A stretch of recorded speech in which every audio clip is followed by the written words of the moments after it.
Hey guys, today we are here at Baylands Nature Preserve, which is also part of the Santa Clara County Parks here.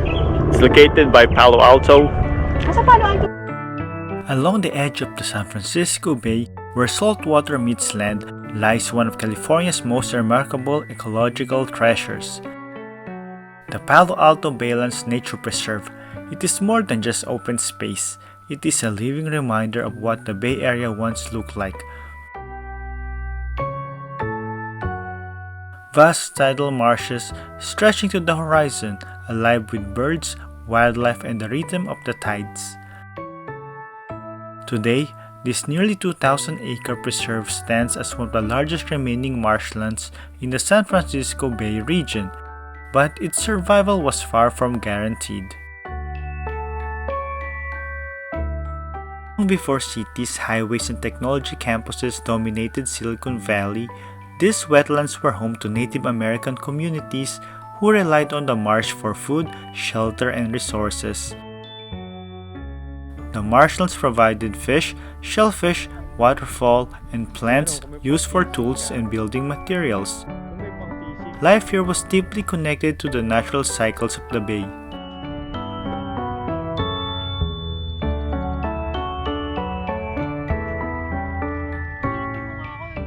In 1769, Spanish explorer Gaspar de Portola and his expedition passed through the region, documenting a shoreline that looked vastly different from today's landscape.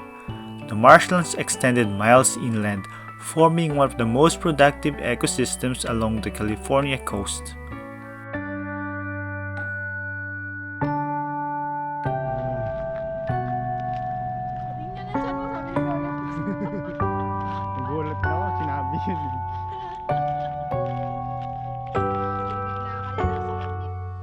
By the early 20th century, the growing city of Palo Alto began to see the wetlands not as wilderness but as an opportunity.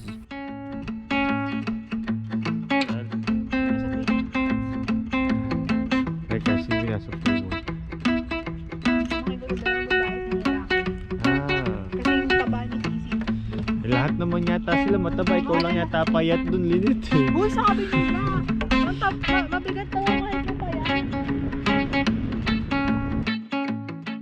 In 1921, the city purchased its first section of marshland. Just a decade later, city engineer John Fletcher Byxbee proposed an ambitious recreational and development plan. Yung mga tax.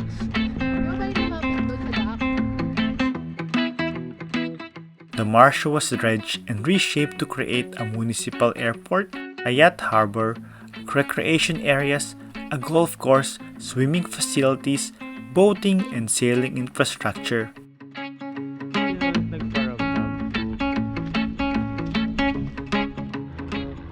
By 1934, the Palo Alto Airport opened, symbolizing a new era of modernization.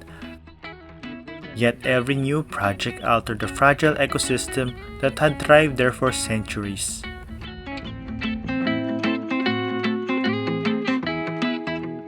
This is the historic Sea Scout Base.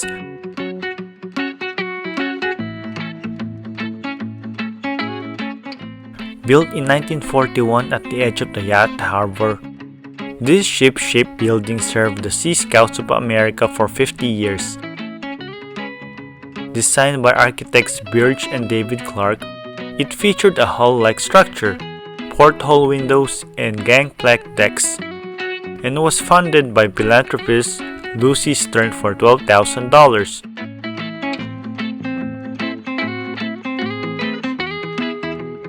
After Palo Alto voters ended harbor dredging in 1968, the Sea Scouts left in 1991 as the area returned to marshland. Designated as a historic landmark in 2002, the restored building reopened in 2012 as the Eco Center, where environmental volunteers lead students on educational trips through the Baylands and local preserves. Behind the Sea Scout base is the Duck Pond, a freshwater habitat. It attracts ducks, geese, turtles, and other wildlife, offering visitors an easy place to observe wetland species and learn about bird migration along the Pacific Flyway. By the 1950s and 60s, urban growth threatened to erase the remaining wetlands entirely.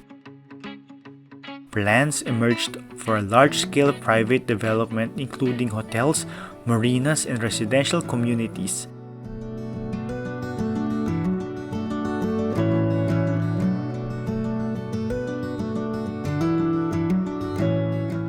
But something unexpected happened. Local residents, scientists, and environmental advocates pushed back. Awareness of habitat destruction and pollution was growing nationwide. And the Baylands became a symbol of conservation efforts in the region.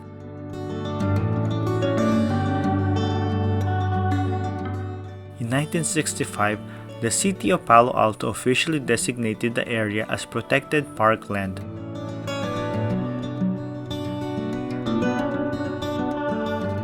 Three years later, it became the John Fletcher Byxbee Recreation Area, laying the foundation for the preserve we know today. Go, Lynette, go.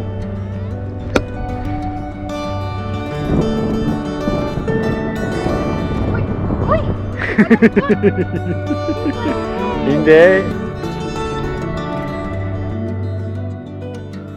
The Baylands Ranger Station building, located at the former harbor master's house. The structure was originally associated with the Palo Alto Yacht Harbor. When the harbor closed in 1986 and the area was restored to Marshland.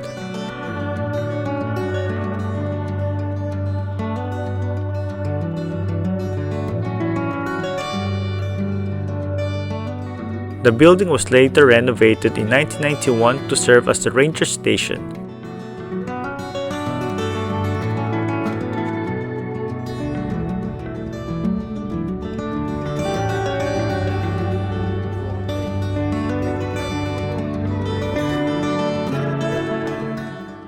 Beginning in the late 20th century, attention shifted from development to restoration.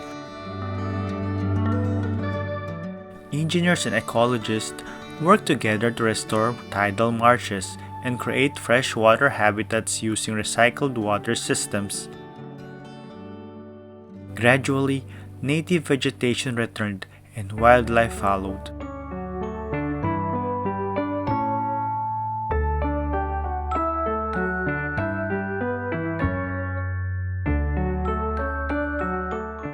Former landfill areas were reshaped into what is now Byxbee Park Hills, blending art, recreation, and environmental design.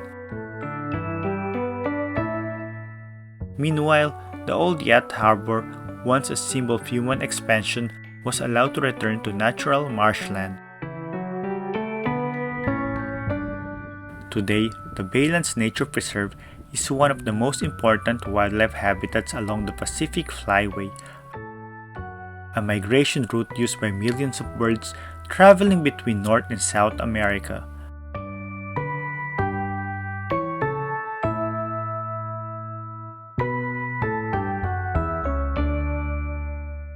The wetlands provide refuge for rare and endangered species, including the Ridgway rail, the salt marsh harvest mouse, hundreds of migratory bird species, native fish, and shoreline wildlife.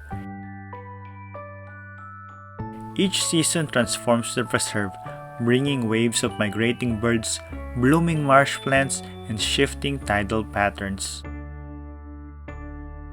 The Baylands is not only a sanctuary for wildlife, it is also a place where people reconnect with nature.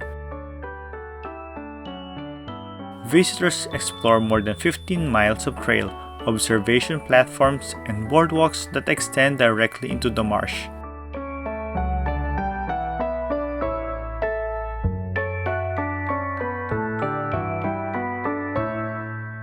The Lucy Evans Baylands Nature Interpretive Center is an educational facility.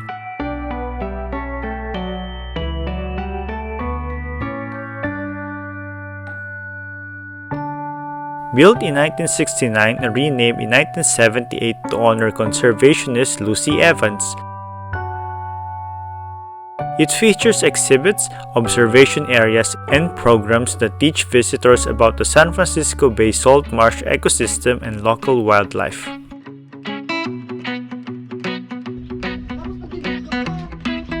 Baka sila mag-field up ng school.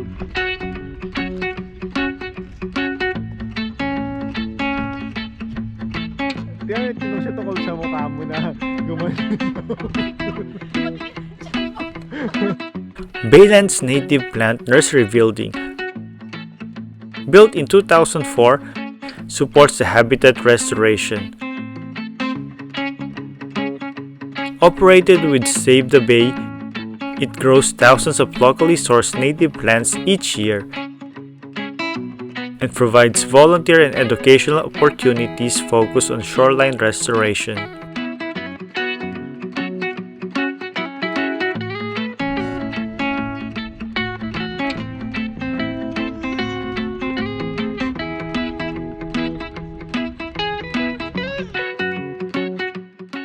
The story of the Baylands Nature Preserve is a story of balance between growth and preservation, between human ambition and environmental responsibility.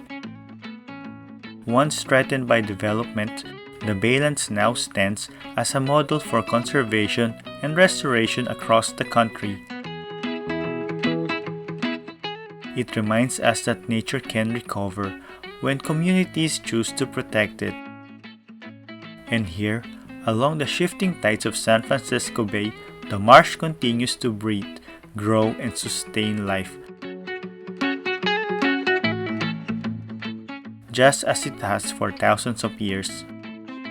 The Baylands Nature Preserve is where history, wildlife, and conservation meet at the water's edge.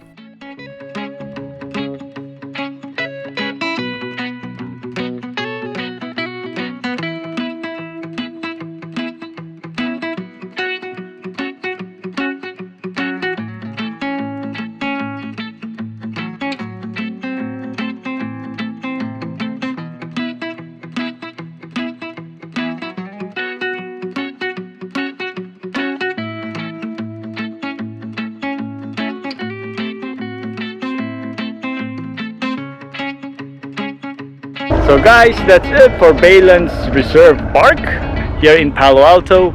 Until next time, don't forget to hit like, share, and subscribe. Bye!